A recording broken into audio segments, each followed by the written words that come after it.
इसकी शुरुआत किए थे एजुकेशन में, तो हमें नहीं लगा था कि इतना एजुकेशन को हम लोग वर्ल्ड लेवल तक ले जा सकते थे। कहीं ना कहीं हमें भी इस चीज़ का दुख लगता था कि हमारी जो भारत का कल्चर था, हमारी जो संस्कृति थी, हमें विश्व गुरु कहा जाता था। दुनिया से लोग हमारे यहाँ पढ़ने आया करते थे। आज भारत से लोग जा रहे हैं। एक हमारा सपना है, पता नहीं कब ये पूरा होगा, कि बाहर से भी लोग यहाँ पढ़ने आएंगे और हम इस जन्म में इस सपने को पूरा होते देख कर ही जाएंगे। क्या बात है। लेकिन कुछ ना बहुत ही पेक्युलर चीजें होती हैं जो कि टीचर्स करते हैं, जो इन क्लासरूम में होती है। जैसे कि आज की तारीख में अलाउड नहीं है, लेकिन हमारे जमाने में तो चौक सीधा आगे से फेंक करके जहाँ पर हम बैठे हैं वहाँ पर निशानेबाजी लगाई जाती थी, या फिर get out of the class हो जाता था, या फिर नील डाउन होता था, या फिर मुर्गा बनाया जाता था, या फिर हैंड्स अप कर दिया जाता था। तो आप ये सब मिस करते हैं क्या? Why you take class? नहीं, ये तब होती है जब क्लास बोरिंग हो जाती है तब। हाँ। तो हम लोग की पूरी कोशिश रहती है कि क्लास में कभी बोरिंग फील ना हो। तो हम अपने टीचर्स के ग्रुप में भी एक बात ये बोलते हैं कि फिजिक्स का सबसे उटपटांग चीज होता है क्वांटम फिजिक्स।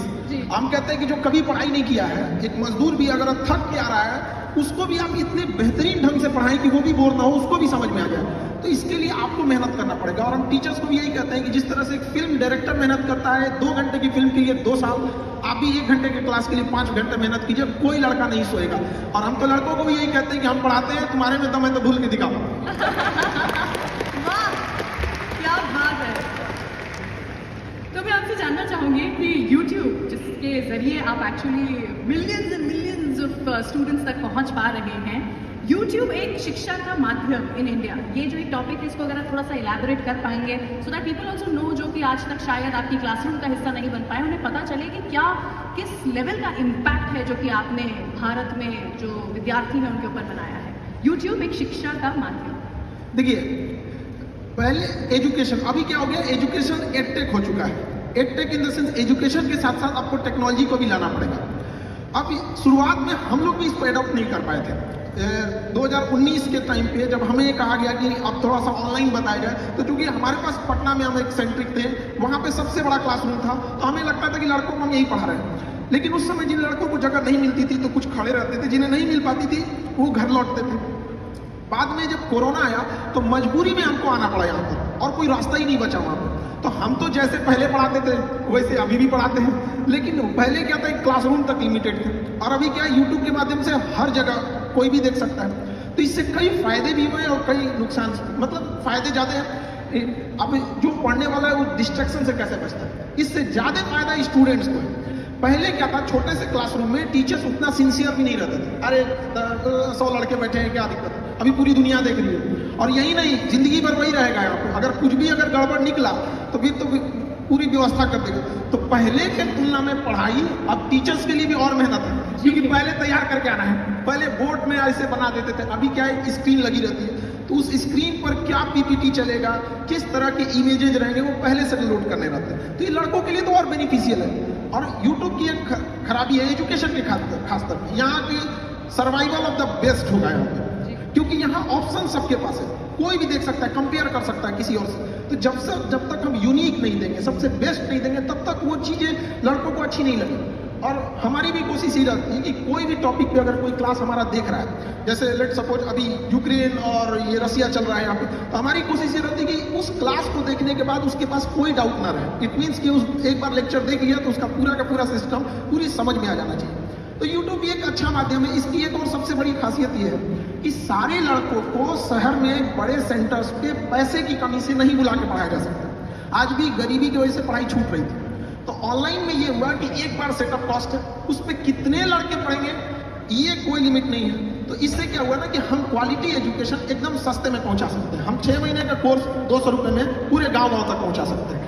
और पहले कहा जाता था गवर्नमेंट 100 रुपये देती है तो पब्लिक तक कितना पहुंच पाता है, 15 रुपये की 30 रुपये कितना पहुंच पाता है। लेकिन उतना हम इतना कहते हैं कि हम लोग जितना पढ़ाते हैं उसका 100% गांव के अंतिम छोर तक पहुंचता है। जहां सड़क नहीं पहुंची है वहां भी एजुकेशन एकदम उस क्वालिटी का पहुंच पाता है। ये तो यूट्यूब और ऑनलाइन की फायदा है।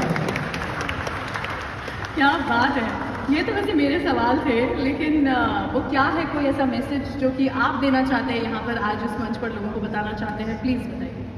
देखिए, एजुकेशन के सेक्टर में एजुकेशन स्किल, आज के टाइम पे स्किल बहुत ज़्यादा ज़रूरी है। लेकिन हमारा एजुकेशन सिस्टम किस बात पे है, इंफॉर्मेशन लेते रहो, क्या पढ़ रहे हैं। भारत की राजधानी कलकत्ता से उठा के अंग्रेजों ने लेके गए दिल्ली, वो सबको याद है। 1911 में घोषणा किया, 1912 में लेके चला गया। ये नहीं पढ़ा रहा है कि क्यों ले गया, एक राजधानी बनाने के लिए क्या जरूरत होती है, क्या क्लाइमेट होना चाहिए, क्या कनेक्टिविटी होनी चाहिए। तो एक सिस्टम में जो चेंजिंग लाने की जरूरत थी, अब उसको और जरूरत है। तो ऑनलाइन के माध्यम से ये चीजें थोड़ी सी आसान हो जाती है। दूसरा, हमारे यहाँ एजुकेशन पे ज्यादा फोकस किया गया, जबकि आज का जो 5G का जमाना आ गया है, इसमें स्किल्ड की डिमांड है। तो अभी एजुकेशन में 50% इंपॉर्टेंस हमें एजुकेशन और उतना ही इंपॉर्टेंस स्किल पर भी देना चाहिए, ताकि वो अपने पैरों पे जितना जल्दी खड़ा हो सके। हमें एम्प्लॉय जो करेंट एजुकेशन सिस्टम है उसके हिसाब से देखेंगे तो हमें ज़्यादा अच्छे एक एम्प्लॉय मिल पाएंगे, बट एक ब्रॉड लेवल की थिंकिंग वाली डेवलपमेंट करने की अभी भी ज़रूरत है। एजुकेशन में अब जैसे आज़ादी के इतने साल हो गए, लेकिन आज भी हम लोग स्ट्रगल कर रहे हैं कि क्यों नहीं हम डेवलप हो पा रहे हैं। तो इसमें अगर देखेंगे तो एक बहुत बड़ा मिसिंग चीज़ हम लोग छोड़ते हैं, विमेंस को। गर्ल्स एजुकेशन को हम लोग छोड़ रहे हैं, और मेल जो है उन्हें लगता है कि अपने दम पे अकेले ही देश को लेके चले जाएंगे, और आज़ादी से लेके आज तक वो ट्राई कर रहे हैं। जिस दिन ये हमारे देश की विमेंस और मेंस एक साथ आ गए ना, उस दिन देश को आगे बढ़ने से कोई नहीं रोक सकता है। और जब तक हम उन्हें छोड़ेंगे, हम तो आज तक भी मेहनत कर रहे हैं।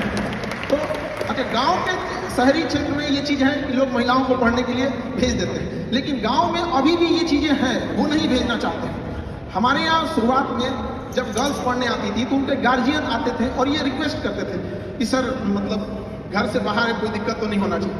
आज लड़कियों की संख्या क्लास में हम लोग देखते हैं इतनी ट्रेमेंडसली ग्रो की है कि गार्जियन लोगों को भी, कई बार हम लोग के पास गार्जियन आते हैं, उन लोग हमसे कहते हैं कि सर यहाँ पे लड़कियाँ पढ़ रही हैं, कोई दिक्कत तो नहीं होने वाला है। हम लोग उनके लिए पूरी प्रॉपर व्यवस्था रखते हैं और कहते भी हैं लड़कियों से कि जो माँ बाप अगर आपको पढ़ने भेजे हैं तो समाज से लड़ के भेजे हैं, आपकी जिम्मेदारी ज़्यादा बनती है। और अगर आप खाली हाथ गाँव लौटिएगा तो आप उन 100 लड़कियों का रास्ता रोक दीजिएगा जिनके माँ बाप पढ़ने के लिए भेजना चाहते थे। इसलिए ज़्यादा जिम्मेदारी से पढ़िएगा। और लड़कियों के अंदर ये होता है, वो जॉब के बाद भी वो काफ़ी ईमानदारी से अपने वर्क को करती है। हम छोटे से पटना से हम स्टार्ट किए थे, धीरे धीरे जब ग्लोबली हो गया तो हमें अब इंडिया के बाहर भी अपने सेंटर्स डालना है बहुत जल्दी इस चीज़ को, क्योंकि मेरा सपना है विश्व गुरु भारत को एक जगह जहाँ ले जाना था।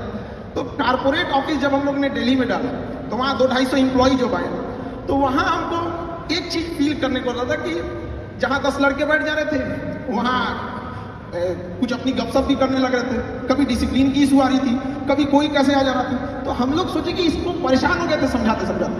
आप बिलीव नहीं कीजिए, बिना मेहनत वो सॉल्व हो गया एक दिन के अंदर। हम लोग ने 15 के बीच में ना एक गर्ल्स को रख दिया। अब उसके बाद से कोई मेहनत नहीं करना, पूरी डिसिप्लिन है हर 10-15 के बीच में। तो ये तो पावर होता है उनके अंदर, तो उनको अपनी पावर पहचानने की जरूरत होती है।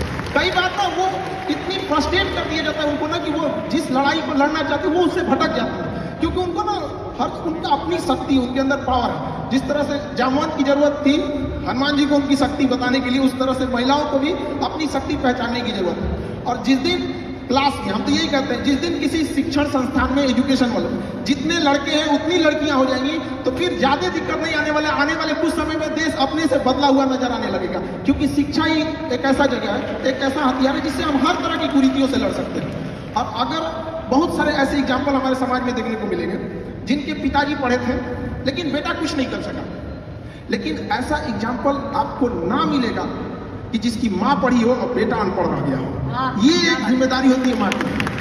हमको अभी भी याद है जब हम लोग पढ़ाई करते थे, मेरा कुछ अभी स्टूडेंट लाइफ में थे तो मेरी मम्मी के पेट में पथरी था, तो वो डॉक्टर कह रहा था कि इसका इलाज करा लीजिए, बहुत रिस्की हो सकता है। लेकिन मेरी मम्मी कहे कि नहीं, ये पैसा दे देंगे ना तो मेरा बेटा पढ़ेगा कैसे। उस पथरी का पत्थर लेके मेरी मम्मी ने मेरा फीस भरा। और हमको आज भी याद है कि हमको ना जब एग्जाम में हम लिख रहे थे तो मेरा ना वो हाथ कांप रहा था कि हमको किसी भी तरह से सक्सेस होना है, वरना हम अपनी माँ के लिए जिम्मेदार हम ही होंगे। तो मेरी मम्मी पढ़ी नहीं, लेकिन हम इतना तो कहते हैं कि अगर माँ पढ़ी नहीं हमको यहाँ पहुँचा दी, अगर पढ़ी रहती तो कहाँ पहुँचा देती। ये एक पावर होता है विमेंस का। तो हम सबसे हाथ जोड़ के विनती करेंगे कि 2 रोटी कम खाइए लेकिन बच्चों को पढ़ाइए, और प्लीज अपनी बेटियों को रास्ता मत रोकिए। वो इस देश को बदल सकती हैं। 1947 से पुरुष लोग मेहनत कर रहे हैं, अब उनको पता नहीं कब तक करना पड़ जाएगा, इसलिए आप लोग का साथ देना बहुत जरूरी है। और लड़कियों को भी कहते हैं कि अगर माँ बाप आपको पढ़ने के लिए बाहर भेज रहा है तो बड़ा समाज से लड़ के भेज रहा है, तो उस समाज का भी ख्याल रखना है कि जब बारिश होती है तो हम छाता लगाते हैं, बारिश तो अपने वक्त पर रुक ही जाएगी।